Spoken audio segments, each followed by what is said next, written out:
জি হুজুর বলুন। জি, আপনার এই যে অজু ভঙ্গের কারণগুলো হয়েছে, 7টা কি আপনার মুখস্থ হয়েছে বলতে পারবেন আনুমানিক? হ্যাঁ, মানে অজু ভঙ্গের যে 7টি নিয়ম ছিল সেই 7টি নিয়ম তো হুজুর। জি জি। হ্যাঁ হুজুর হয়েছে। জি, বলেন তাহলে। 1 নম্বর, পায়খানা পেশাবে দ্বার দিয়ে যদি কোনো কিছু বের হয় তাহলে অজু ভঙ্গ হবে। 2 নম্বর, মুখ ভরিয়া বমি হইলে অজু ভঙ্গ হবে। 3 নম্বর, শরীর ও কোনো জায়গা হইতে রক্ত পুজ পানি বের হইলে অজু ভঙ্গ হবে। চতুর সঙ্গে রক্তের ভাগ সমান বা বেশি হওয়ায় অজু ভঙ্গ হবে। 5, চিত বা কাত হইয়া হেলান দিয়া ঘুম যাওয়া অবস্থায় অজু ভঙ্গ হবে। 6, পাগল বা মাতাল অচেতন হইলে অজু ভঙ্গ হবে। 7, নামাজে উচ্চস্বরে হাসিলে অজু ভঙ্গ হইবে। জি। এমনিতে কোনো সমস্যা আছে এগুলো বুঝতে আপনার?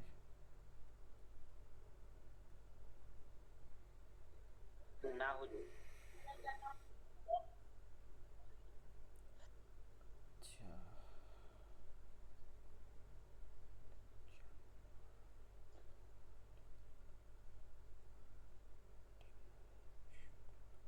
আচ্ছা, এইবারে আপনি তো হোয়াটসঅ্যাপে ঢুকতে পারতেছেন, ঠিক আছে? ঢুকতে পারবেন না এখন? জুলিয়াস ভাই, হোয়াটসঅ্যাপে ঢুকতে পারবেন এখন? হ্যাঁ, ঢোকা আচ্ছা যাবে হুজুর। আচ্ছা, ঢুকে দেখেন তো এই পিডিএফটা এটা অন হয় কিনা। এবার হবে।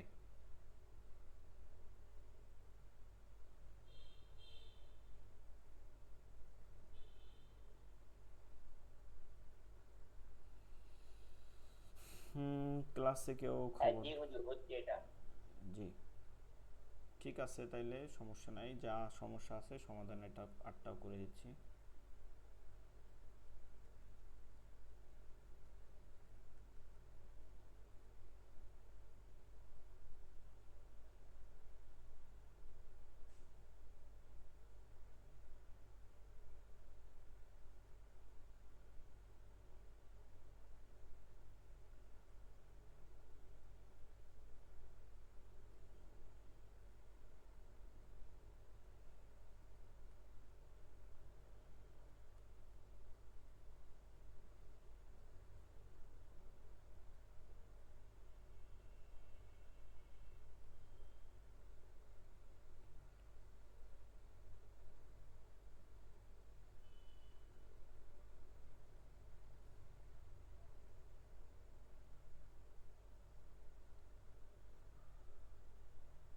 আচ্ছা, এবারে 10 নাম্বার লেকচার শিটও দিয়ে দিছি, দুইটা তো লাগবে, আজকে দুইটা পড়ানো হবে, দুইটা দিয়ে।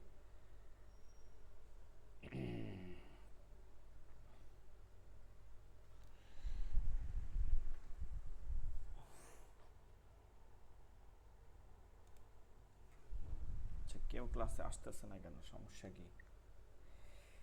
ক্লাসটা গতকালকে আমাদের একটা ব্যাচ শেষ হয়েছে, ঠিক আছে? গতকালকে যে ব্যাচটা শেষ হয়েছে, সুন্দর সবাই ক্লাস করছে। সবাই করে নাই, মানে কথার কথা, প্রায় 5 থেকে 7 জন প্লাস ক্লাস করছে রেগুলার, 15 জন থেকে। তো যে কারণে তাদের পড়াটাও ভালো হয়েছে, অনেকেই ভালো, যারা অনেক ব্যস্ততার মধ্যে পড়ছে ভালো। ক্লাসে আসলে বেশি আসলে পড়ারও বেশি হয়, কম হয় না, মানে ক্লাসে উপস্থিতি বেশি থাকলে পড়ার মান আরও ভালো হয়, কিন্তু উপস্থিত না থাকলে দেখা যায় যে পড়ার মান আরও খারাপ হয়, বুঝছেন? পড়ার মানটা ভালো হইতে হলে অবশ্যই উপস্থিত থাকতে হয়, উপস্থিত থাকলে এটা ভালো হয়। আব্দুল কাদের ভাই, জি হুজুর। জি জি, আপনার কি এই অজুভঙ্গের কারণগুলো হয়েছিল, হয়েছে 7টা বলতে পারবেন? না হয়নি, আপনার কথাটা পরীক্ষা কেটে চলছে তো, যাচ্ছে। দেখা ঠিকঠাক হয় না আমার এখন। জি জি, বুঝি নাই। মানে এক্সাম চলছে তো আমার, ঠিকঠাক দেখা হয় না এখন, মানে একটু প্রচুর ব্যস্ত থাকছি এখন, মানে দেখা হয় না আর কি। ও আচ্ছা। আচ্ছা, আজকে যেটা পড়াবো এটা আপনারা একটু স্ক্রিনশট দিয়ে নিতে পারেন। যদি বই তো দিয়ে দেওয়া হয়, স্ক্রিনশট দিয়ে নিতে পারেন তাহলে ভালো হবে। হুজুর আমি একটা কথা জিজ্ঞেস করছিলাম, জি। যেমন ধরেন ইন্নামাল উসরি উসরা, ধরেন এনার হচ্ছে এটা কষ্টের পরে স্বস্তি আছে, তো এই যে কোড গুলো ধরেন এরকম কোন বই পাওয়া যাবে যে ইংলিশে কোড থাকবে, বাংলায় থাকবে, আর আরবিতে লেখা থাকবে, এরকম কোন খালি কোড কোড গুলো থাকবে? কোরগুলো বুঝি না, মানে আয়াতগুলো। হ্যাঁ হ্যাঁ, এই যে ধরেন ইন্নামাল উসরি উসরা, এটার হ্যাঁ, মানে থাকবে যে কষ্টের পরে স্বস্তি আছে, এটা হ্যাঁ, ইংলিশেও লেখা থাকবে, বাংলায় লেখা থাকবে, আরবিতেও লেখা থাকবে। হ্যাঁ। আরবিতে লেখা থাকবে বলতে আরবিতে তো এইটাই, মানে আরবি তো এটা। এটাই আরবি, কিন্তু বাংলায় মিনিং থাকবে আর হ্যাঁ, আর অর্থ ইংলিশে থাকবে থাকবে দুইটা, আর বাংলা ইংলিশে। আর ইংলিশ থাকবে, আরবি তো এইটাই। ঠিক আছে, কষ্টের ভাষ্য ইন্নামাল, এইটাই এইটাই তো আরবি না, আরবিটা তো আলাদা হ্যাঁ করে হবে না। হ্যাঁ, এটাই আরবি। তো এবার এখন ধরেন এই এরকম কোডগুলো, আছে। আয়াতগুলো। হ্যাঁ আছে, দুইটাই আছে, যে অনুবাদ দুইটা। এখন এরকম খুঁজে পাইতে হবে, তো বই তো আপনি পাবেন না। চাইলে মোবাইল অ্যাপ, চাইলে আপনাকে আমি সাজেশন দিতে পারি। আচ্ছা, অ্যাপ দিতে পারেন, একটু সাজেশন করলে ভালো হয়। হ্যাঁ, মোবাইল অ্যাপ দিলে আপনারা সহজে বুঝতে পারবেন। হ্যাঁ হ্যাঁ। ঠিক আছে, মোবাইল অ্যাপ এটা একটু সেট আপ করে নিতে হবে। এটা পারবেন কি না, মানে হচ্ছে যে অনুবাদে গেলে অনুবাদে মানে ইংলিশ এবং বাংলা দুইটাই আপনি সেট আপ করে নিতে হবে, ইংলিশ বাংলা। হ্যাঁ, ঠিক আছে, আপনি দিয়ে দেবেন অ্যাপটার নামটা, আমি তাহলে অ্যাপ ডাউনলোড করবো, আমি ট্রাই করবো, তখন আপনাকে আবার বলবো। জি। আপনি হচ্ছে এই আল কোরআন, মানে কোরআন, ঠিক আছে। হ্যাঁ এটাকে অ্যাপটার আমি লিঙ্ক দিয়ে দিব, অনেক বিশেষ করে লিঙ্ক হ্যাঁ, দিয়ে দিব। ঠিক আছে, লিঙ্ক দিয়ে দিন। জি। আর কিছু কিছু বইগুলো সাজেশন করেন, যেগুলো ভালো বই পড়তে ভালো লাগে আর কি। ও যে অ্যাপের লিঙ্ক দিয়ে দিছি হোয়াটসঅ্যাপ গ্রুপে, দেখেন। আচ্ছা, বিষয়টা হচ্ছে কিছু কিছু বই বলতে কি, আমরা গতকালকে যখন ক্লাস শেষ করছি, তাই 3 নম্বর ব্যাচের সমাপনী ক্লাসে আমি অনেক কিছু বলছি। ওটার মধ্যে অনেক সাজেশন দেওয়া আছে, যেমন হাদিস পড়তে বলা হয়েছে। হাদিসের মধ্যে রিয়াদুস সলিহিন আগে পড়তে হবে, ঠিক আছে, যে আমরা যেহেতুই পড়বো রিয়াদুস সলিহিন, তারপর যদি পড়ি মিশকাত পড়বো। এই দুইটা আগে কমপ্লিট মিশকাত। করতে হবে, মিশকাতুল মাসাবি আর রিয়াদুস সলিহিন। রিয়াদুস সলিহিন আগে পড়তে হবে, এরপর হচ্ছে হ্যাঁ মিশকাতুল মাসাবি, তারপরে আপনি সিয়াসিত্তার হাদিসগুলো পড়তে পারেন আগে, বুখারী মুসলিম তিরমিজি। এখন এগুলো আমরা, বিষয়টা হচ্ছে যে আমরা তো আরবি পারি না অনেকেই, তাই না, মানে আপনারা অনেকে আরবি পারবেন না, আরবি পড়তে পারবেন না। তো কি করবেন, এগুলোর বাংলা ভাষণ পাওয়া যায়, অথবা আপনি হ্যাঁ, চাইলে ওগুলো আরবি বাংলা দুইটাই পাবেন, মানে আরবিও পাবেন বাংলা পাবেন, দুইটা, মানে উপরে ওই আরবি নিচে ধরনের বাংলা। বইগুলো নিতাম আর কি, তাহলে পড়তে সুবিধা হবে। হ্যাঁ, এই তো মানে আপনি তো ইন্ডিয়া থেকে না, আপনার তো জি জি জি। ইন্ডিয়ার প্রকাশনী আমি বলতে পারি না ঠিক মতন, আমি তো বাংলাদেশের প্রকাশনী জানি। বাংলাদেশে আমরা যেমন ইসলামিক ফাউন্ডেশনের প্রকাশনী সব থেকে বিশ্বস্ত হয়, এছাড়াও আরও বেশ কিছু পাওয়া যায়, কিন্তু আপনারা একটু খুঁজে কোনটা ভালো প্রকাশনী, এটা একটু ইন্ডিয়াতে খুঁজতে হবে। এই রিয়াদুস সলিহিন হচ্ছে মূল হাদিসের গ্রন্থ, এটা একটা হাদিসের গ্রন্থ, ঠিক আছে। এটা মানে কোরআন যেমন থাকা উচিত ঘরে, প্রত্যেকের ঘরে, ঠিক রিয়াদুস সলিহিনও থাকা উচিত হাদিস গ্রন্থের মধ্যে, প্রথমত। দুই রিয়াদুস নম্বর, সলিহিন, হ্যাঁ রিয়াদুস রিয়াদুস সলিহিন। সলিহিন, তারপর আচ্ছা, হচ্ছে মিশকাতুল মিশকাত, না? এরপর হচ্ছে মিশকাত, ঠিক আছে। এরপরে সিয়াসিত্তা পড়েন। এই ওইটা তো পরের কথা, আগে এগুলো পড়লেই তো অনেক হাদিস, এবং আচ্ছা এগুলো শরিয়া ভিত্তিক, তারপরে বিভিন্ন যত শরিয়া ভিত্তিক আছে এগুলো হাদিসগুলো শরিয়া ভিত্তিক।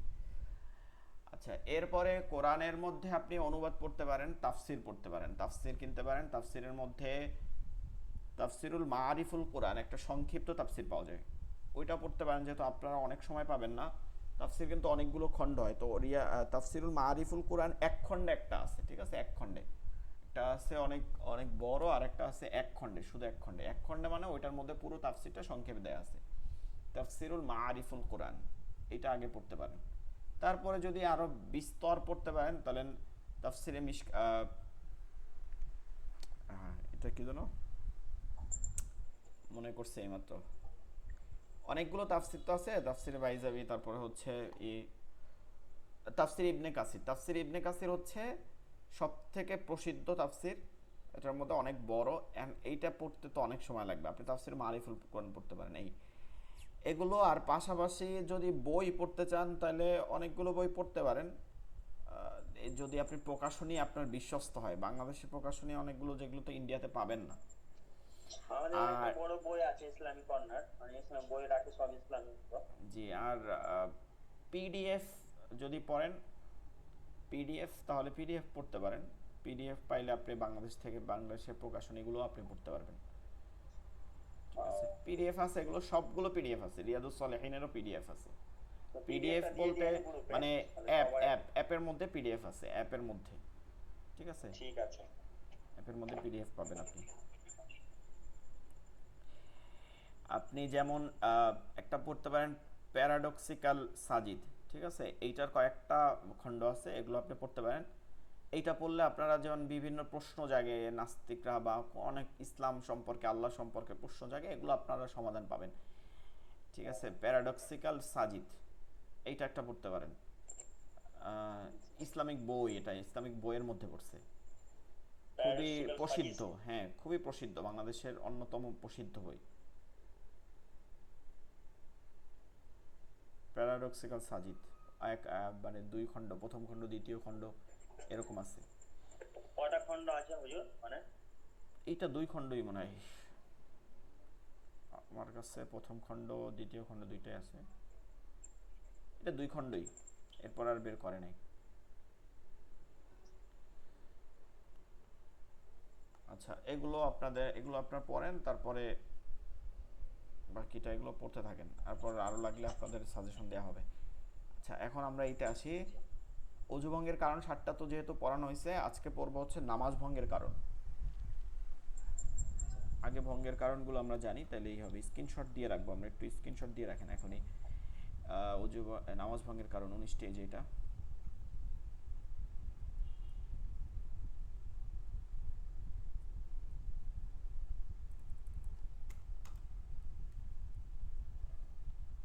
আচ্ছা, এরপরে এই বাকিগুলো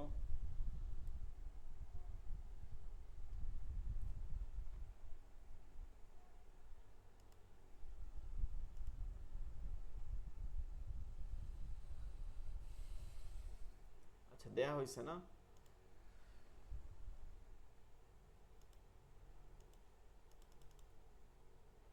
জি হুজুর। আচ্ছা, তাহলে আমরা পড়ায় উঠি। নামাজ ভঙ্গের কারণ বলতে, এই ভঙ্গ মানে তো হচ্ছে ভাঙ্গে যায়, একদম ভাঙ্গে যাবে, এইটার কোনো কাফফারা হবে না। কাফফারা বলতে আমরা এটা নামাজের মধ্যে একটা কাফফারা আছে যেটাকে বলে সাহু সেজদা, শুনতে পারি যে 2টা আলাদা এক্সট্রা সেজদা দেয় না শেষের দিকে, দেখবেন যে অনেকে ভুল পড়লে, ওই সেজদাটা মূলত শুধুমাত্র ওয়াজিব নষ্ট হইলে, ওয়াজিব নামাজের মধ্যে অনেকগুলো ওয়াজিব আছে, ছোট ছোট বিষয়গুলো ওয়াজিব, আমরা অনেকে জানি না। যেমন ধরেন, এত সামান্য বিষয় আপনি মনেই করতে পারবেন না যে এক সেজদা থেকে অপর সেজদার মাঝখানে এখানে এক তাসবিহ পরিমাণ সময় দেরি করা, মানে সোজা হয়ে, একদম সোজা হয়ে বসবে, এক তাসবিহ সুবহানা রব্বিয়াল আলা, এটা স্বাভাবিক পড়তে যতটুকু সময় লাগে এই পরিমাণ সময়টা নেয়া, মানে পরিপূর্ণ সোজা হবে এবং এইটুক সময় নিবে। এইটা দেখবেন যে অহরহ আপনি, আমাদের মধ্যেও থাকতে পারে কারো অভ্যাস, আবার দেখতে পারেন যে আপনারা না করলে পাশে দেখবেন মুসল্লি মানে সেজদা দিয়ে উঠতে পারে না, মানে পুরাপুরি সোজাও হয় না, তার মধ্যে দেখবেন আরেকটা সেজদা দেয়। রুকু, রুকু হইতে সোজা সামি আল্লাহু লিমান হামিদা বলার আগেই আবার আল্লাহু আকবার বলে নিচে যায়, মানে পুরাপুরি সোজা হয়ে দাঁড়ায় না। অথচ এটা অনেক তুচ্ছ মনে হইতেছে, কিন্তু এইটা ওয়াজিব। এখানে যদি এই পরিমাণ দেরি না করা হয়, কোনো দোয়া পড়া লাগবে না, শুধু দেরি করতে হবে, এরকম সোজা হইতে হবে, দেরি করতে হবে। এইটা যদি না করা হয়, এই সামান্য বিষয়, এতটুক দেরি যদি না করা হয়, তাহলে তার সাহু সিজদা দিতে হবে। যদি সাহু সিজদা সে না দেয়, তাহলে তার নামাজকে আবার ধরাইতে হবে, তার ওয়াজিব ছুটে যাবে, নামাজ আবার ধরাইতে হবে। তো বিষয়টা এরকম ওয়াজিবের। কিন্তু যেমন ফরজগুলো কি একদম বড় বড় বেসিক্যালি যেগুলো থাকে এগুলো ফরজ থাকে। যেমন ধরেন সেজদা করা, এটা ফরজ। সেজদা কয়টা হয়? 2টা, প্রত্যেক রাকাতে 2টা সেজদা। এখন আপনি যদি 2 সেজদার জায়গায় এক সেজদা করেন, আপনার এক সেজদা করেন, এখন এক সেজদা থেকে তো করবে না, সবাই 2 সেজদা করবে, কিন্তু ভুলে আমরা নামাজে দাঁড়াইলে দেখবেন অন্য মনস্ক হয়ে যায়, ঠিক আছে, কালকে যেমন এটা ট্রিটমেন্ট বলতেছিলাম যে অন্য মানুষকে এটা একটা ট্রিটমেন্ট আছে, সেটা হচ্ছে যে নামাজের প্রতিটা বিষয় বুঝে বুঝে পড়া। প্রত্যেকটা সূরা আপনি তিলাওয়াত করবেন, বুঝে বুঝে করবেন। এখন আপনি বলবেন যে হুজুর আমি তো হুজুর না, আমি যদি এই বুঝি পড়ি তাহলে তো হুজুরে যাবো। আপনি দেখেন কয়টা সূরা আপনার মুখস্থ আছে, হাতে গোনা 10টা 15টা সূরা আছে। 15টা সূরা মুখস্থ করতে তো এটা অর্থ সহ পড়তে আপনার হুজুর হওয়া লাগবে না, কারণ হুজুর হইতে হলে তো 114টা সূরা আপনার মুখস্থ থাকতে হবে। আপনি তো ছোট ছোট যে সূরাগুলো এগুলো জাস্ট অর্থ সহকারে একটু দেখবেন, 2 4 10 বার অর্থ দেখলেই আপনি ওটা নামাজে দাঁড়াইলে মনে আসবে। এরপরে যে দোয়াগুলো আছে, আমরা সারা জীবন সানা পড়ছি, কিন্তু সানার যে কি অর্থ এটা কি আদৌ আমরা দেখছি একবারও? যে সানার যে সানা জিনিসটা কি, পড়লাম সারা জীবন সানা, এটা কি খায় মানে পড়ি, কিন্তু এই সানা কি খাওয়ার সানা বুঝাচ্ছে? পড়লে আমরা বুঝতে পারতাম যে আসলে সানা জিনিসটা কি। মানে সানা শব্দটা অর্থ হচ্ছে প্রশংসা, প্রশংসা করা। আমরা নামাজের প্রথম দোয়া, হাত বাঁধার পরে প্রথম দোয়া পড়তে হয় কি? প্রথম দোয়া পড়তে হয়, বলতে পারবেন কেউ?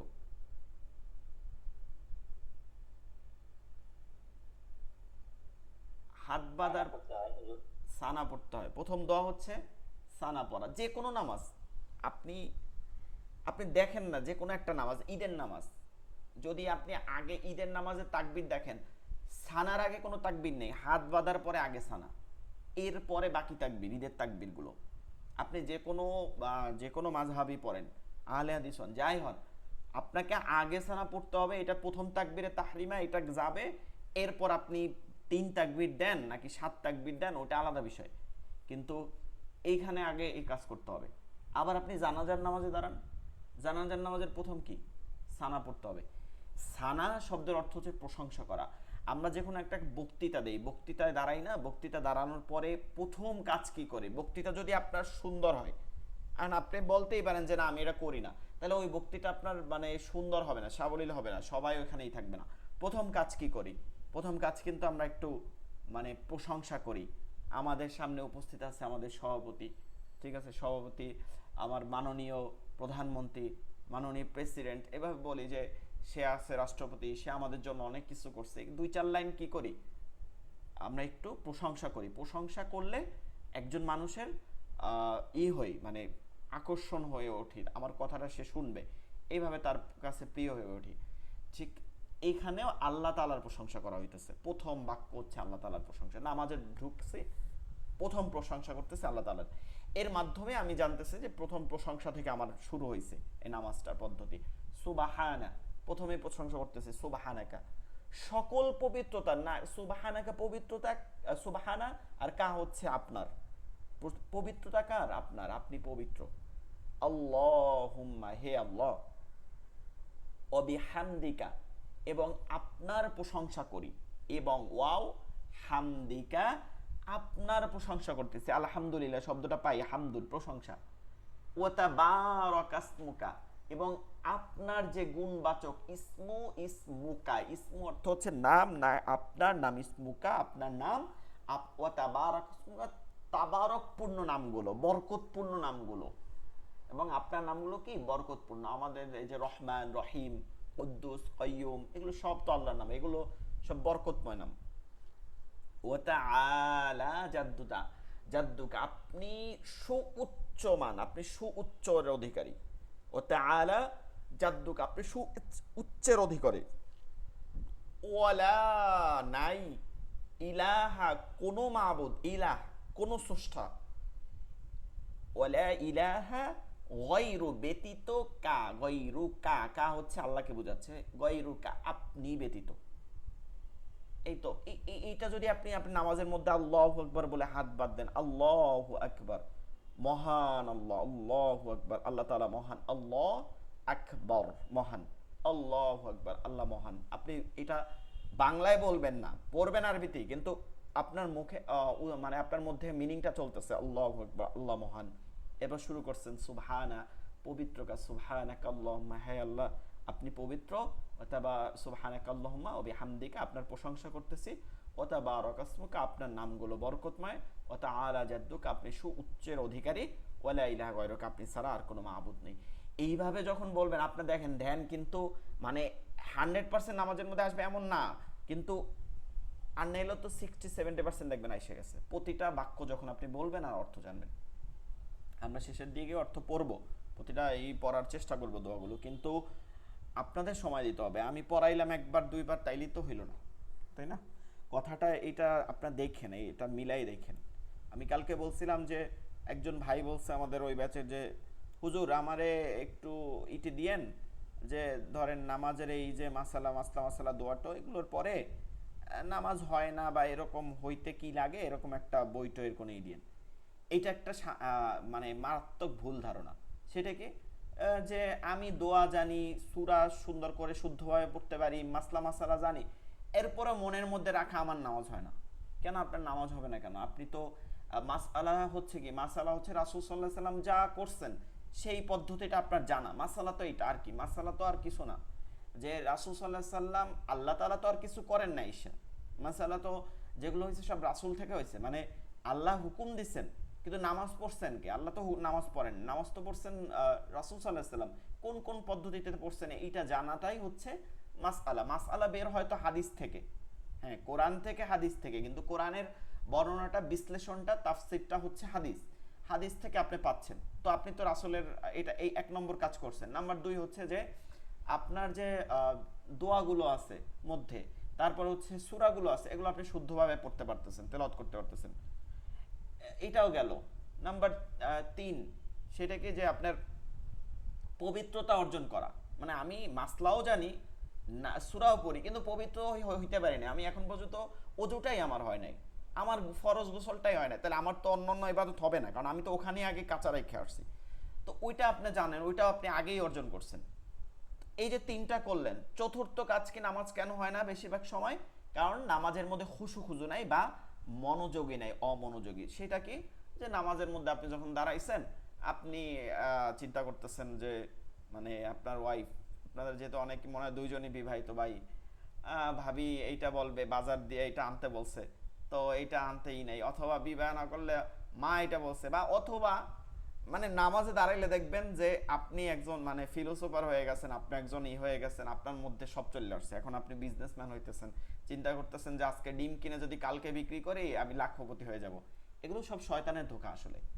এগুলো দেখবেন নামাজে আসলেই আসে, নামাজে আসলেই যত আজে বাজে চিন্তা আছে সব আসতে থাকে। তো বিষয়টা হচ্ছে এখান থেকে আপনাকে রক্ষা পাইতে হবে, নাহলে তো আপনার নামাজ হবে না। তো আপনি কি করতে হবে?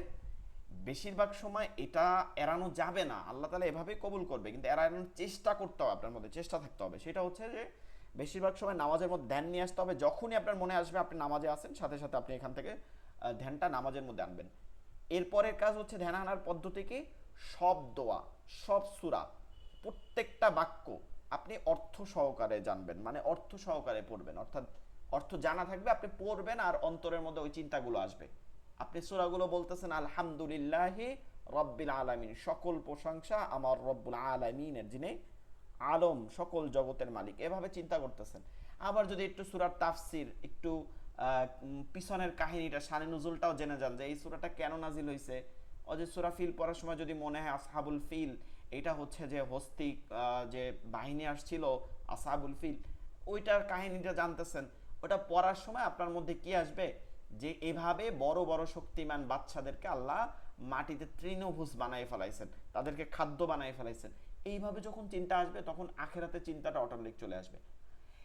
এর পাশাপাশি নামাজের মধ্যে আখেরাতের চিন্তা করা সব সময়, যে এই সিজদাটা আমার শেষ হইতে পারে, সিজদায় থাকে আল্লাহ আমি অনেক গুনাহ করছি, এটা কল্পনা সবসময় মনের মধ্যে অন্তরে এই করা, ফিকির করা, আল্লাহ আমি তো এই গুনাহ করছি, এই গুনাহ করছি, কেউ জানে না, কেউ দেখেও নাই, তাও তো আপনি দেখছেন, আপনি আমাকে এই নামাজের মাধ্যমে মাফ করে দেন। এইভাবে যদি আপনি চিন্তা ভাবনা করতে পারেন আর অর্থ সহকারে নামাজ পড়েন, দেখবেন যে আপনার নামাজটা 60-70% সুন্দর হয়ে গেছে।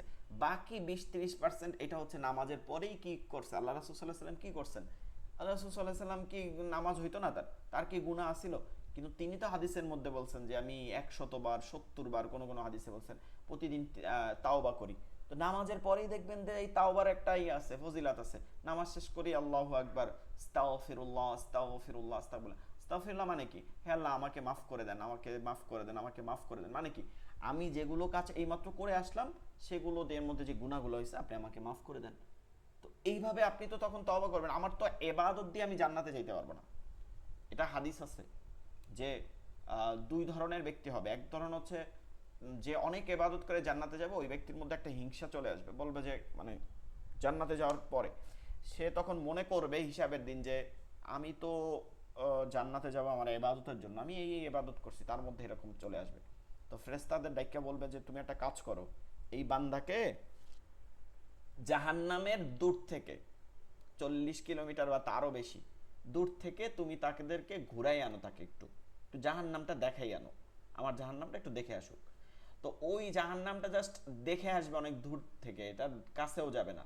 তো ওইটার যে বাতাস বা ওইটারই সে এত পরিমাণে মানে তারই হয়ে যাবে যে তার তখন পানির তৃষ্ণা চলে আসবে। পানি ছাড়া তার মনে হবে যে তার কলিজা, যেমন আমরা বলি না গরমে পুড়ে যায়, এরকম পড়ে যাচ্ছে, এরকম মনে আসবে। তখন ফেরেশতারা বলবে ঠিক আছে, আচ্ছা তুমি পানি খেতে চাও, পানি দেওয়া হবে। তোমার কাছে কি সম্পদ আছে? তো সম্পদ তো তখন খালি ইবাদত ছাড়া আর কোনো কাজ হবে না। ইবাদত বলে ঠিক আছে তুমি ইবাদত দাও, সকলে এক গ্লাস পানি খাইতে এই ইবাদত লাগবে, সকল ইবাদত দিবে। এবার ওই সময় তো আর থাকবে না যে আমার ইবাদত শেষ হয়ে যাইতেছে, এমন না। আমি তো ওই সময় সে ওইখান থেকে রক্ষা পাইতে যাবে, পানি খাইতে যাবে, তৃষ্ণাটা মিটাইতে। সব দিয়ে যখন শেষ হয়ে যাবে, এরপরে তো সে খালি। মানে এইটা তো সে জাহান্নামে যাবে না, আল্লাহ এটা দেখায়, মানে হাদিসের মাধ্যমে এটা মানুষকে শিক্ষা দিতেছেন। এরপরে সে আবার আল্লাহর কাছে ফিরে আসবে, ফেরেশতারা নিয়ে আসবে। আসার পর বলবে বান্দা তো তুমি জান্নাতে যাইতে চাও, যাও জান্নাতে যাও। তখন বলবে যে আল্লাহ আমার তো, আমার বলে তোমার ইবাদত কই, তুমি ইবাদত দিয়ে জান্নাতে যাও। কই আমার তো ইবাদত নাই, আমি তো এইমাত্রই করছি। কেন, তুমি তো ইবাদত করে আসছো বলছে। তখন বলবে যে আল্লাহ আপনি তো আমার আপনি তো মহান সৃষ্টিকর্তা, আমার তো ভুল হয়েছে, আপনার রহম ছাড়া আমি জান্নাতে যেতে পারবো না। অর্থাৎ জান্নাত আর জাহান্নাম দুইটা থেকে, জাহান্নাম থেকে রক্ষা পাওয়া হচ্ছে আল্লাহর রহমত, আর জান্নাতে যাওয়াও আল্লাহর রহমত। ইবাদত ওইটা কোনো কাজে আসবে না, ওইটা তো আমাদেরকে নিয়ম, মানে আমার জীবনযাপন করতে হবে, ইবাদত আমাকে করতেই হবে, ফরজ নামাজ পড়তেই হবে, ফরজ রোজা রাখতেই হবে, এইটা আমার বাধ্যতামূলক। কিন্তু এইটার জন্যই জান্নাতে যাবো এমন না, এটার জান্নাতে যাবো হচ্ছে কার জন্য? আল্লাহর রহমতে, রহমে, করুণায়। তো এইভাবে নামাজের মধ্যেও চিন্তা ভাবনা করা, ইনশাল্লাহ নামাজ অবশ্যই হবে। এর বাইরে আরো বই পড়া, আরো বই পড়ে আপনি ইসলাম জানবেন, অবশ্যই আপনার দরকার আছে। আমরা অন্য ধর্মাবলম্বী হব না। কালকে এটা বলতেছিলাম, আমরা তো এখন আসলে ফেসবুক বা ইউটিউবের যুগে। ফেসবুকে আপনাদের একজন ইয়ং, আপনাদের দেশে ইয়ং একজন পুরোহিত আছে, পুরোহিত বলে না কি বাবা বলে, সে অনেক মানে সায়েন্সের থেকে অনেক বড় বড় মতামত দেয়। আপনারাও চিনেন কি না, নাম বলবো না। সে দেখা যায় পেঁয়াজ রসুন, তারপরে গোমূত্র, তারপরে জি সেইগুলো সে কত করে আছে।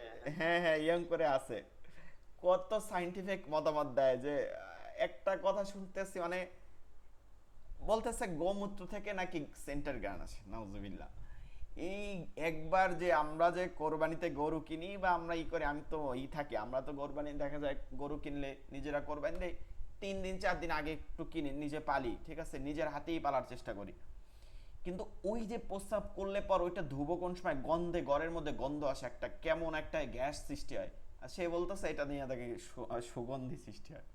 তো এই এই যে তার মতগুলো সায়েন্সের বিরুদ্ধে, পেঁয়াজ রসুন, এই যে উদ্ভট সব কথাবার্তা বলতেছে। আর দেখেন তার কিন্তু অনুসরণ আছে, অনুসারী অনেক, অনুসারী আছে অনেক, আমি দেখলাম অনেক অনুসারী আছে।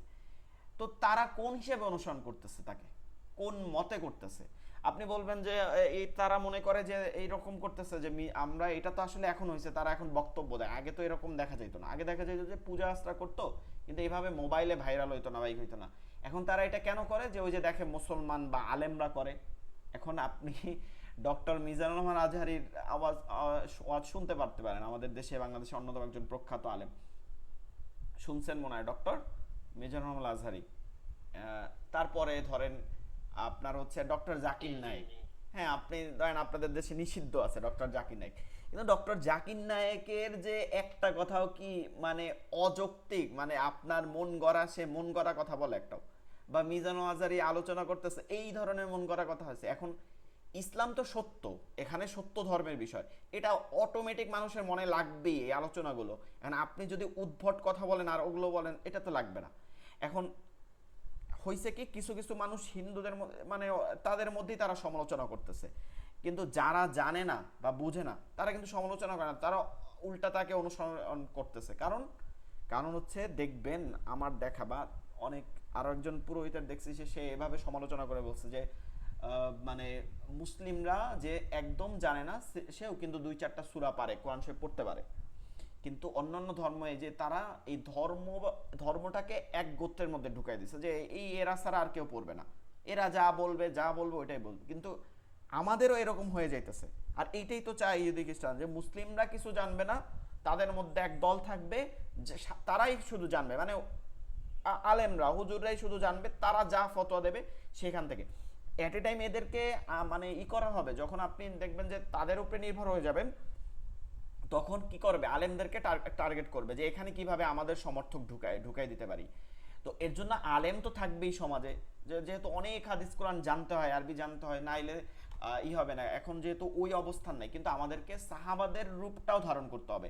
সাহাবারা যেমন সব কিছু করে, উসমান রাদিয়াল্লাহু তাআলা ওই সময় ধনী ছিল কি পরিমাণ, যে 40টা উট লাগতো তার খালি ওই চাবি বহন করতেই। তারপর হচ্ছে আরো উবাই ইবনে আউফ, তারপর আরো কিছু সাহাবাদের পাওয়া যায় যারা এত ধনী ছিল। একজন আলেমের হিসাব পাইছে আমি, যে বাংলাদেশে বসে এক হিসাব দিছে যে তার ওই সময় সম্পদ ছিল বাংলাদেশের 40 লক্ষ কোটি ডলার, লক্ষ কোটি টাকা, এই টাইপের সম্পদ ছিল, অথচ তারা জান্নাতি ব্যক্তি ছিল। তো আমরা এরকম কেন ভাবি যে আমরা জেনারেল মানুষ, আমি চাকরি করি, আমি কেন কোরআন হাদিস পড়বো না? আপনি অবশ্যই কোরআন হাদিস পড়বেন, আপনাকে জানতে হবে। আপনি অন্য ধর্মাবলম্বীর মতন হবেন না, আপনি কোরআনের অর্থ জানবেন, আপনি হাদিস জানবেন, আপনি অন্যান্য ফেকা মাসালা পড়বেন। তবে ফতোয়া দেওয়ার ক্ষেত্রে সবসময় গ্রহণ করা যাবে না। কারণ কি, আপনি তো ওই সময় দিতে পারেন না বা উস্তাদের কাছ থেকে শিখতে পারেন না যে পুরোপুরি আপনি কোরআন হাদিসের এ টু জেড জানেন এবং প্রতিটা বিষয় আপনি অবলম্বন করতে পারেন। যদি পারেন তাহলে তো অবশ্যই দেওয়া যাবে, না পারলে কি করা যাবে না, ফতোয়া নেওয়া যাবে না। কারণ কি, কোরআনের এমন এমন মাসালা আছে যে 3টা আয়াত 3 ধরনের কথা বলে। এখন ওইটা হচ্ছে পরিস্থিতির উপর নির্ভর।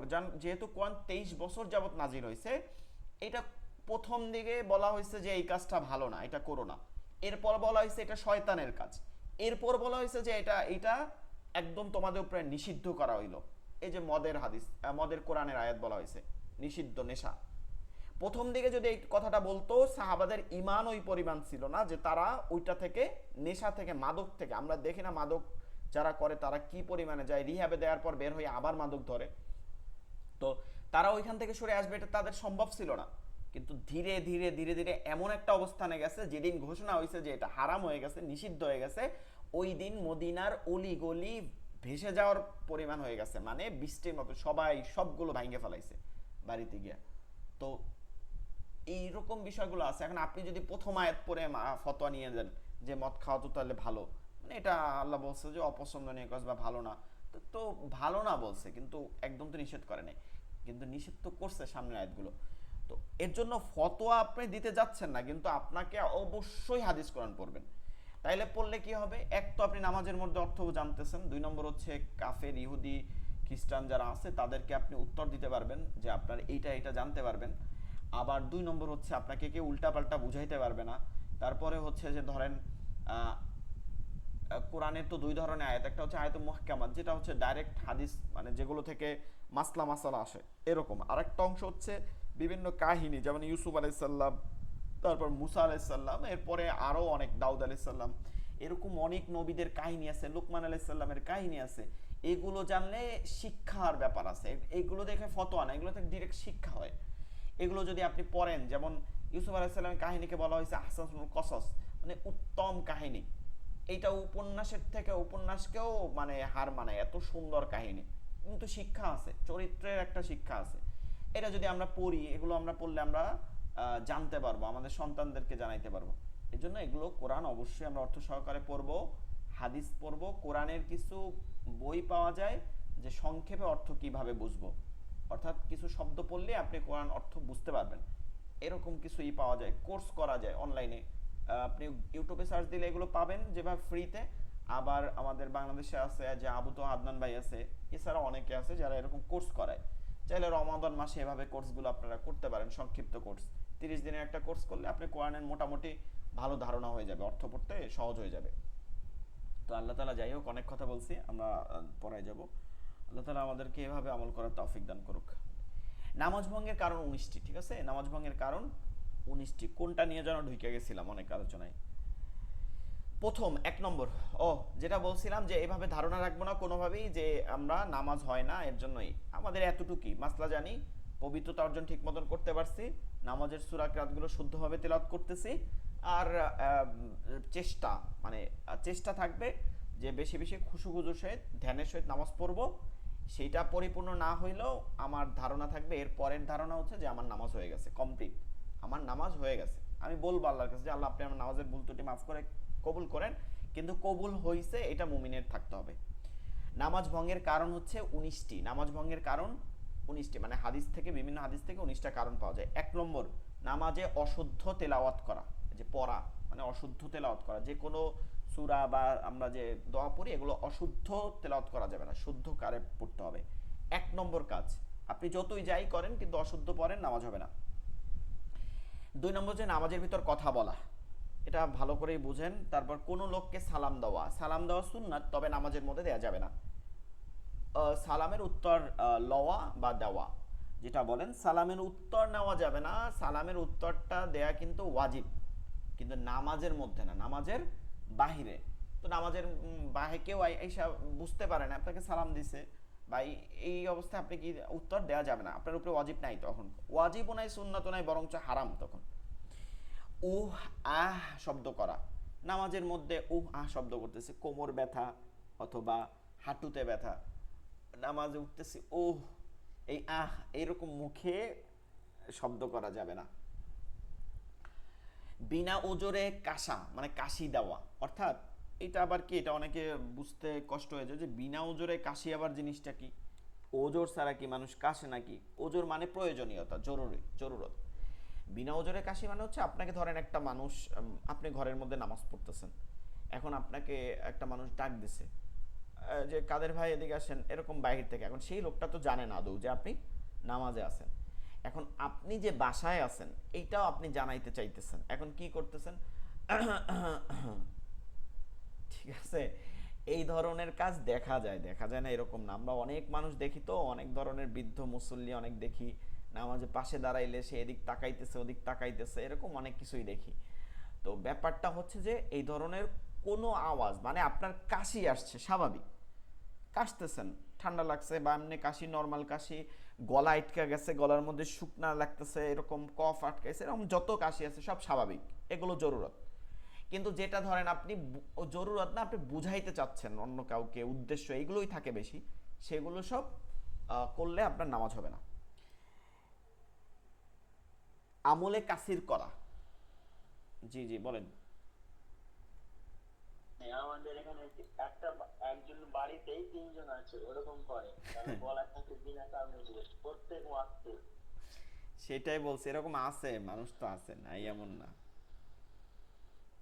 আমলে কাসির করা, এগুলো মানে হচ্ছে কি, আপনাকে একটা হচ্ছে রাসূল সাল্লাল্লাহু আলাইহি ওয়াসাল্লাম হাদিসের মধ্যে বলছেন যে যদি একটা বাক্য হয়, একটা কথা হয়, একটা বাক্য, এটা যদি হাদিস হয় বা কোরআনের আয়াত হয়, তাইলেও তুমি অন্যদের কাছে পৌঁছায় দাও।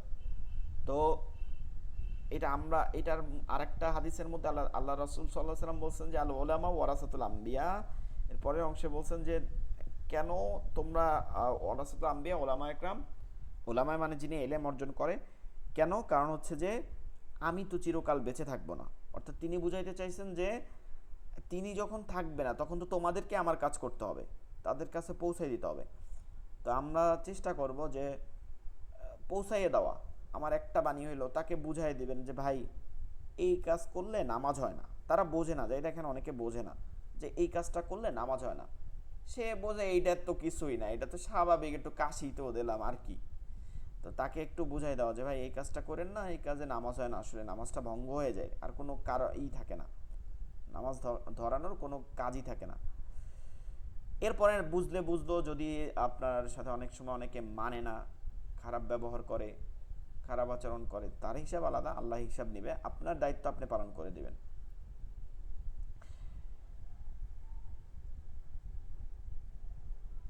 আল্লাহ রাসূল সাল্লাল্লাহু আলাইহি ওয়াসাল্লাম বলছেন যে বাল্লিগু আন্নি ওয়ালাউ আয়া, মানে একটা কথা হইলেও কি করো, একটা আয়াত হইলেও তাদের কাছে পৌঁছাই দাও। তো যাই হোক, এরপরে আমলে কাসির করা। কাসির অর্থ হচ্ছে বড় কাজ করা। যে কাজের মাধ্যমে, কাসিরটা কি, যে কাজের মাধ্যমে আপনাকে দেখলে মনে হয় যে আপনি নামাজরত অবস্থায় নাই। যেমন ধরেন আপনার নামাজে দাঁড়াইছেন, দাঁড়ায় হাত বাঁধার পরে আপনি দুই হাত দ্বারা জামা ঠিক করতেছেন, অথবা টুপিটা পরতেছেন দুই হাত দ্বারা, অথবা পাগড়ি পরে অনেকে, অথবা অন্য কাজ করতেছেন, মোবাইলটা সাইলেন্ট করতে মনে নাই, দুই হাত দ্বারা ওই নামাজের মধ্যে উঠাইয়া দেখে দুই হাত দ্বারা মোবাইলই করতেছে। এখন আপনাকে এই অবস্থায় দেখলে কেউ বলবে যে আপনি নামাজে আছেন। এটা হচ্ছে আমলে কাসির। আমলে কাসির যদি এড়াইতে চান যে আমার একটু জামা ঠিক করা লাগবে বা লুঙ্গি বা টুপিটা পরে যাচ্ছে, এমন অবস্থায় এরকম জরুরত হইলে তখন কি এক হাত দ্বারা, কোনো কিছু জরুরত হইলে এক হাত আপনার যেরকম নামাজে আছে ওরকম থাকবে, এক হাত দ্বারা, তাও দ্রুত 3 তাসবির মধ্যে এই কাজটা করে নেওয়া এক হাত দ্বারা দ্রুত। লুঙ্গি খুলে যাচ্ছে, একটু গিটটা দেয়া এক হাত দ্বারা, চাদর পরে যাচ্ছে, এরকম কোনো কিছুতেই হবে এক হাত দ্বারা।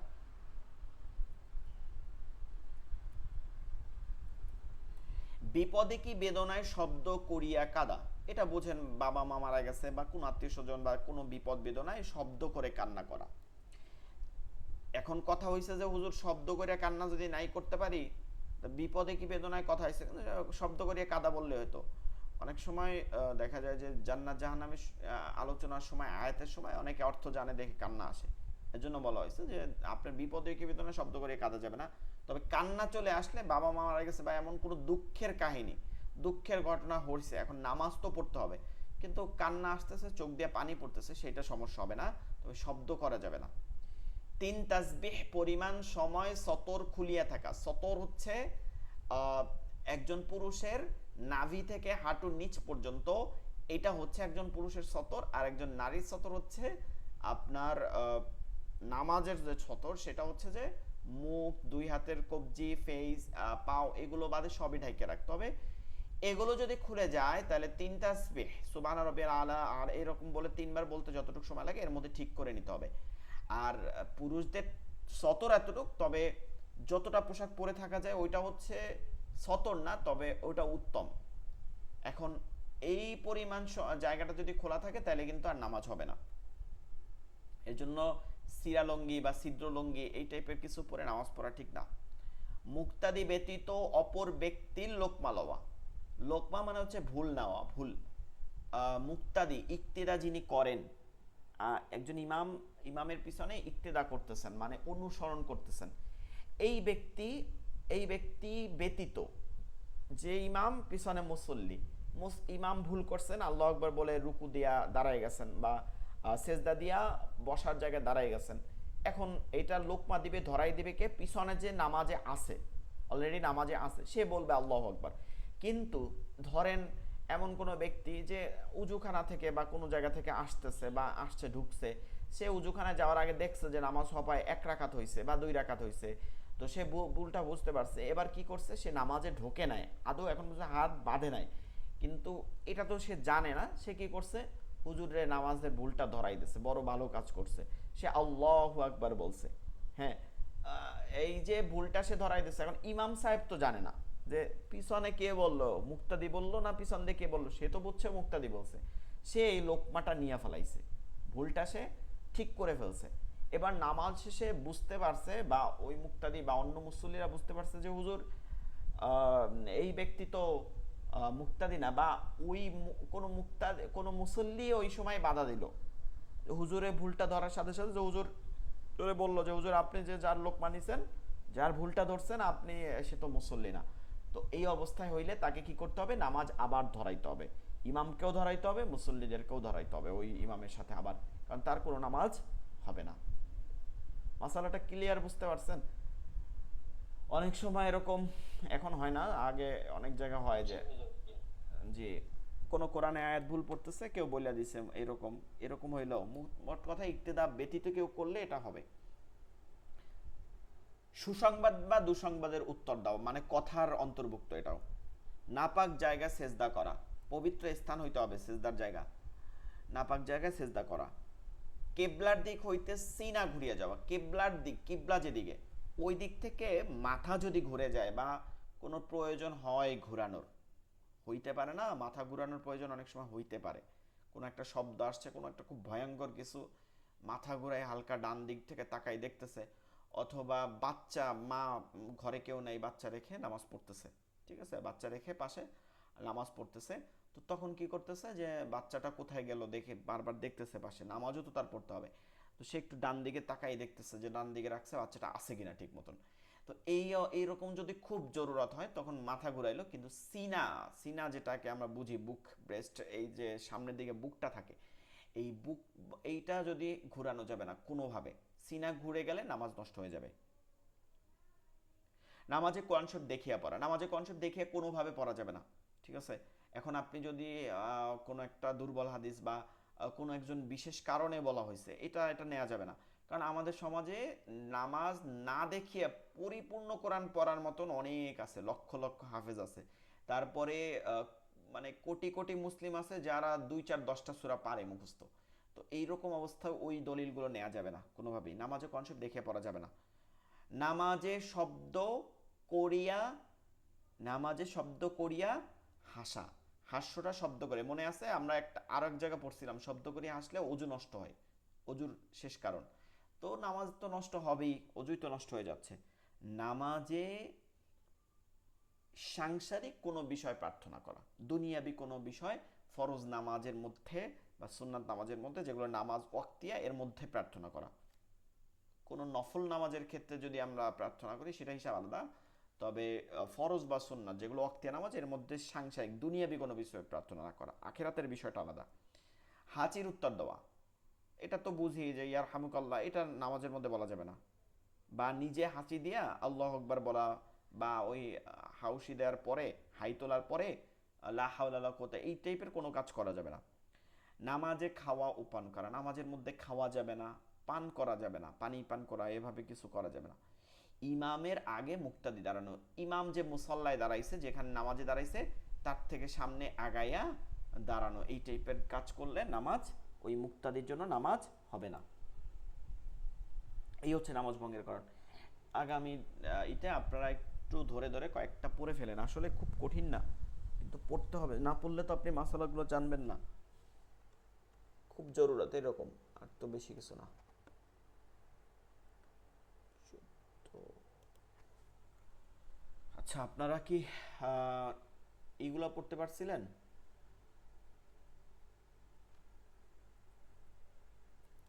মাদ 10 প্রকার, এগুলো কি পড়তে পারছিলেন? তা হুজুর। পড়া হয় নাই কারোই, তাই? আচ্ছা, মাদের প্রকারভেদ, ঠিক আছে, মাদের প্রকারভেদ, আকসামুল মাদ, যেহেতু এগুলো আগে বুঝাইছি, আমাদের আগের ক্লাসে বোঝানো ছিল, ঠিক আছে, আগের ক্লাসের মধ্যে বোঝানো ছিল। এই ক্লাস নাম্বার আমি দিয়ে দিব, অনেক নাম্বারটা ওইটার সাথে অ্যাড করে দিব, অনেক, যেহেতু আমাদের ক্লাস হয়েছে কিন্তু ভিডিও রেকর্ডিংটা দেওয়া হয় নাই, দেওয়া হয় নাই মানে ওটা সাউন্ডের কারণ দেই নাই, এটা আছে আমার কাছে রেকর্ডিংটা, তো ওইটাও আপলোড করে দিব আজকে, বাট আপনারা এটা দেখবেন, ওইটা না দেখলেও হবে। মাদের প্রকারভেদ আমরা যেহেতু বুঝাইছি, আপনারা দুইজনে ছিলেন, এটাকে একবার পড়ে যাই। মাদ মোট 10 প্রকার, এক আলিফ মাদ 3 প্রকার, 3 ধরনের, 3 আলিফ মাদ 2 ধরনের, আর 4 আলিফ মাদ 5 প্রকার, 5 ধরনের। এক আলিফ মাদ 2 প্রকার, নাম হচ্ছে মাদ্দে তবাই, মাদ্দে বদল, 3 প্রকার, মাদ্দে তবাই, মাদ্দে বদল, মাদ্দে লিন। মাদ্দে তবাই, মাদ্দে বদল এবং মাদ্দে লিন। 3 আলিফ মাদ 2 প্রকার হচ্ছে মাদ্দে আরিজি, মাদ্দে মুনফাসিল। আরবিটা আপনাদের পড়া লাগবে না, প্রয়োজন নাই, যদি পড়েন তাহলে আমাদের ওই ভিডিওটা দেখে নেবেন। যে ভিডিওগুলোর মধ্যে সাউন্ড কম সেগুলো কিন্তু ইয়ারফোন লাগাইলে একদম ক্লিয়ার শুনতে পাবেন, ইয়ারফোনে পরিপূর্ণ সাউন্ড আসে, আমি এটা টেস্ট করে দেখলাম। 4 আলিফ মাদ 5 প্রকার, 4 আলিফ মাদ 5 প্রকার।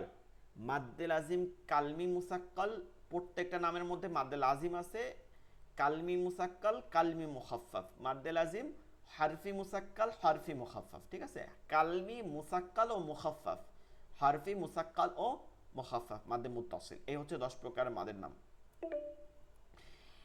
এক আলিফ মাদ 3 প্রকার দিছিলাম, মাদ্দে তবাই, কত ক্লাসের মধ্যেই জিজ্ঞাসা করছিলাম আপনাদের কাছে। মাদ্দে তবাইটাকে আমরা আবারও একদম সহজভাবে বুঝি, আমরা যে মাদের হরফ পড়ছিলাম 10 নম্বর লেকচার শিটের মধ্যে, মাদের হরফ, মাদের হরফ 3টা ছিল, জবরে বাম পাশে খালি আলিফ, জেরের বাম পাশ জজমালা ইয়া, পেশের বাম পাশ জজমালা ওয়াও। এই তিনটা হচ্ছে কি এক আলিফ মাদ টেনে পড়তে হয়। এই তিনটা হচ্ছে মাদে তবাই। আবার খারা জবর খারাজের উল্টা পেশ, এই যে তিনটা আছে, এই তিনটা সমর্থক সংক্ষিপ্ত। এগুলো যদি শুধু এক আলিফ টান থাকলে, মানে এগুলো এক আলিফ টানই আছে, এরকম থাকলে এগুলোকে মাদ্দে তবাই বলে। ঠিক আছে, মাদের হরফটার নাম তখন চেঞ্জ হয়ে কি হবে, মাদ্দে তবাই। মাদ্দে তবাই, যেমন বা, বু, বি, এইটার মাদের হরফ না, এগুলো সব মাদ্দে তবাই। নু, হি, হা, এটা মাদ্দে তবাই। হা, হি, হু, এগুলো মাদ্দে তবাই। আপনি সংক্ষিপ্তভাবে এমন বলতে পারেন, এই নিয়মটা না বললে হবে মাদের হরফ ডানের হরফে এক আলিফ টানিয়ে পড়তে হয়, এটা না বলেও সোজা কথা এরকম, মাদের হরফ ও মাদের হরকতকে এক আলিফ টান হইলে, মাদের হরফ ও মাদের হরকত এক আলিফ টান হইলে, মানে এক আলিফের বেশি হইলে ওইটা মাদের হরফ বা হরকত বলতে হবে। এক আলিফ টানি যদি থাকে তাহলে ওইটা হচ্ছে মাদ্দে তবাই। তাহলে মাদের হরফ ও মাদের হরকত এক আলিফ টান হইলে মাদ্দে তবাই বলে। বলেন তো এই কথাটুক মাদের হরফ চাইলে নোট করে রাখতে পারবেন, ভিডিও দেখার সময় একটু লিখে রাখবেন। মাদের হরফ ও মাদের হরকত এক আলিফ টান হইলে মাদের তবাই বলে। মাদের হরফ ও মাদের হরকত শুধু এক আলিফ টান হইলে মাদে তবাই বলে। মাদের হরফ ও মাদের হরকত শুধু এক আলিফ টান হইলে মাদের তবাই বলে, মাদ্দে তবাই বলে। যেমন বাবু, বি। জুলিয়াস ভাই বলেন তো এটা আবার একটু, আপনারা তো পড়েন না, এতে সংক্ষেপে বলেন তো আমি যেটা বললাম। জি হুজুর বলুন, এটা আপনি বললেন, হ্যাঁ বলছেন। জি জি, সংক্ষিপ্ত যেটা বললাম এইমাত্র। মাদের হরফ হলে হরফ, মাদের হরফ ও হরকত হলে এক আলিফ পরিমাণে টানিয়া পড়তে হয়, তাকে মাদ্দে তবাই বলে। জি, আব্দুল কাদের ভাই বুঝতে পারছেন? জি হুজুর। মাদের হরফ এবং মাদের হরকতকে এক আলিফ টান পড়ে পড়তে হয়, সেটাকে মাদে তবাই বলে। একদম ইজি।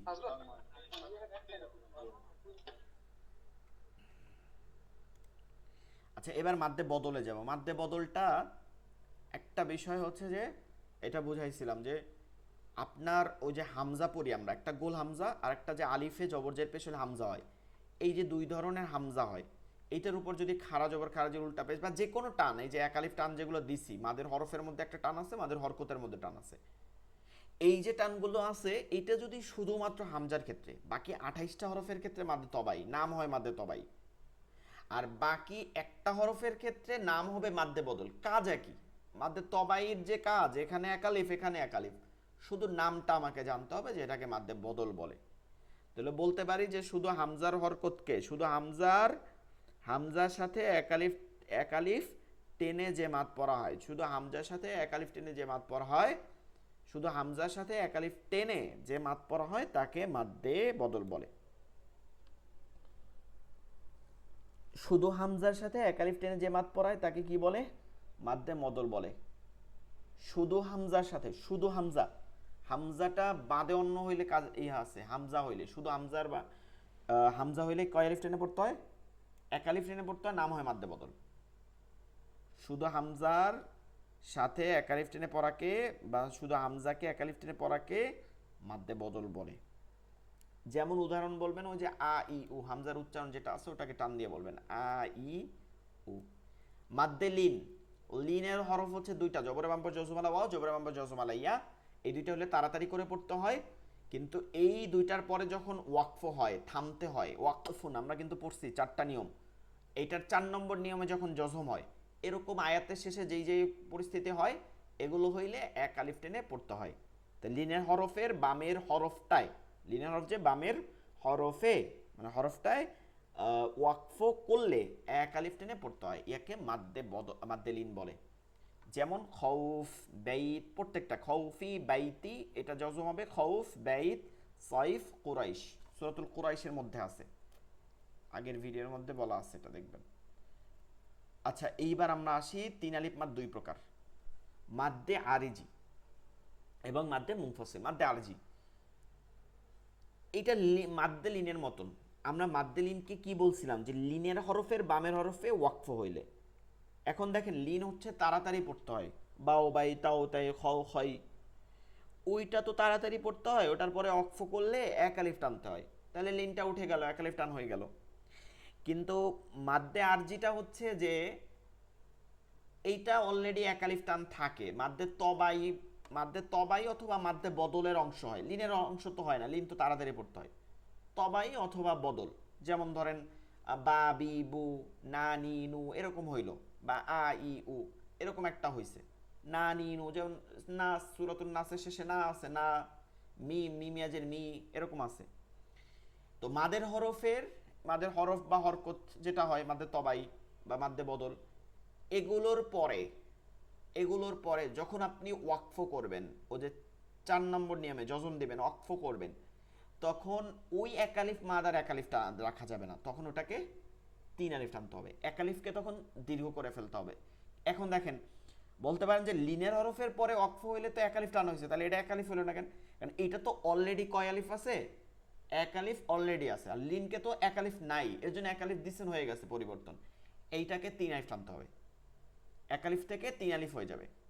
তো নিয়মটা কি, মাদের হরফের বামের হরফে, মাদের হরফ বা হরকত যেটা বলেন, মাদের হরফ বা হরকত, মাদের হরফ বা মাদের হরকতের বামের হরফে ওয়াকফ হইলে এক আলিফটা নিয়ে পড়তে হয়, মাদের হরফ বা হরকত মানে 3 আলিফটা নিয়ে পড়তে হয়, মাদের হরফ বা মাদের হরকত, মাদের হরফ বা মাদের হরকতের বামে ওয়াকফ হইলে 3 আলিফটা নিয়ে পড়তে হয়, একে মাদ্দে আরজি বলে।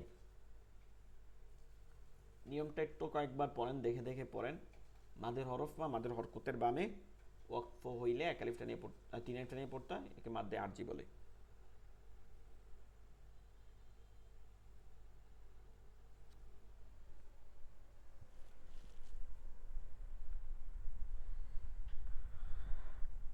আচ্ছা দেখি বলেন তো, হইছে? একটু বলেন তো সংজ্ঞাটা।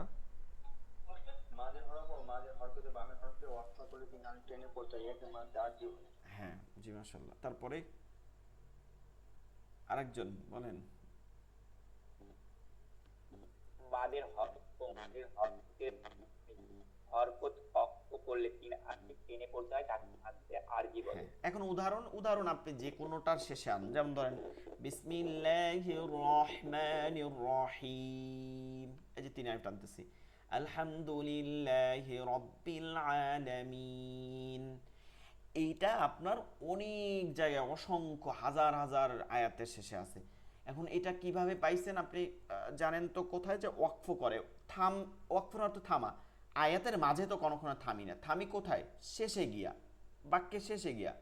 তো আপনি তো এটা আয়াতের শেষে থামবেন, তাহলে এই মাঠটা কখনো আয়াতের মাঝে পাওয়া যায় না, পাওয়া যায় শুধুমাত্র শেষে গিয়া।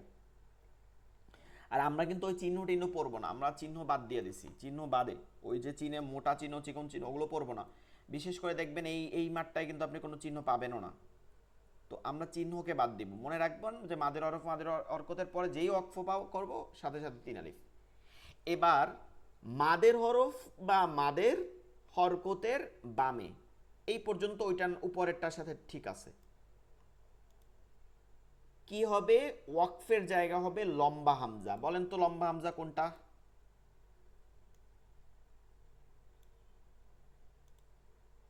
বলেন লম্বা হামজা কোনটা, পড়াইছিলাম। জুলিয়াস ভাই বলেন লম্বা হামজা।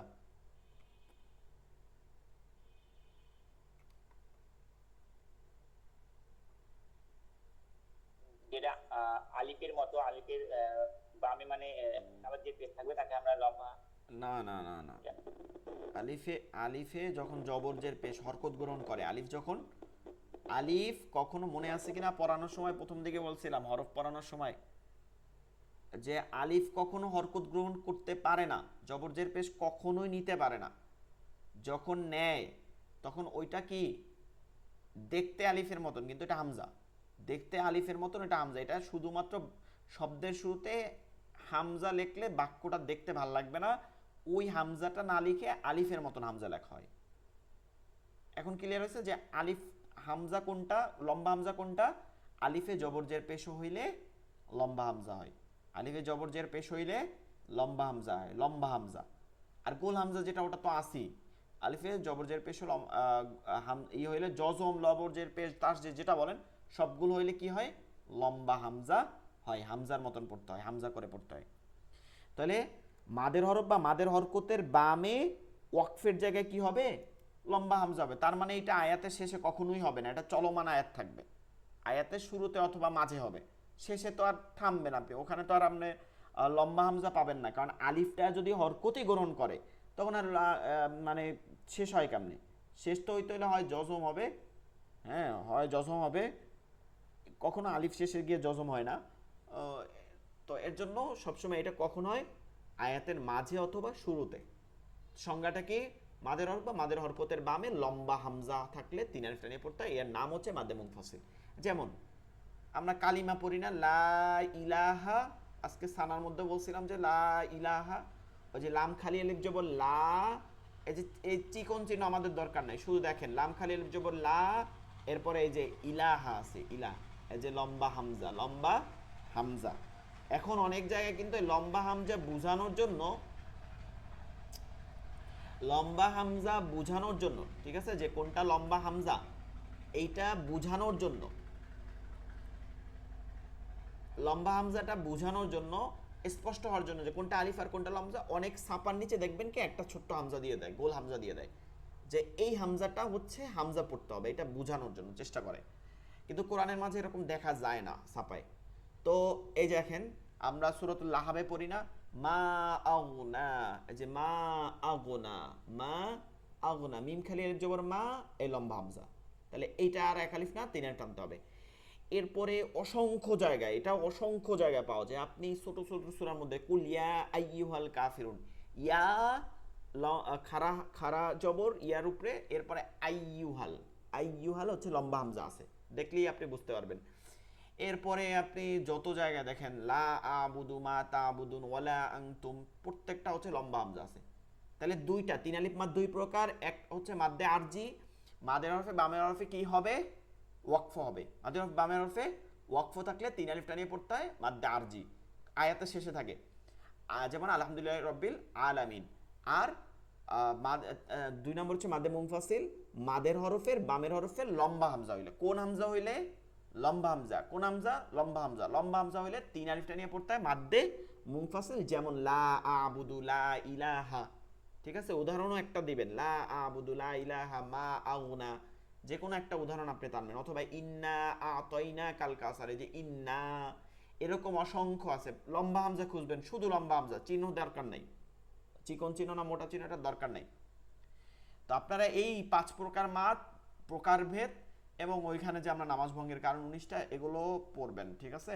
আব্দুল কাদের অজু ভঙ্গের কারণও কমপ্লিট করেন, আমাদের লাইন আসলে আর 1 মিনিট আছে, এইটাই পড়া থাকবে, আগামী দিন আর বাকি মাদগুলো আমরা পড়বো। লাইন কাটে যাবে, কারোর কোনো কথা আছে? জি না হুজুর। জি ঠিক আছে, তাহলে লেকচার শিট কিন্তু আগেই দেওয়া আছে, নতুন করে আর দেওয়ার দরকার নেই, এখানে কিন্তু 14 আর দেয়া আছে, 10 আর 14 দেয়া আছে, আপনারা পড়ে নিন। আচ্ছা ঠিক আছে, ভালো থাকবেন, দোয়া করবেন। আসসালামু আলাইকুম ওয়া রাহমাতুল্লাহি ওয়া বারাকাতুহু। ওয়ালাইকুম আসসালাম।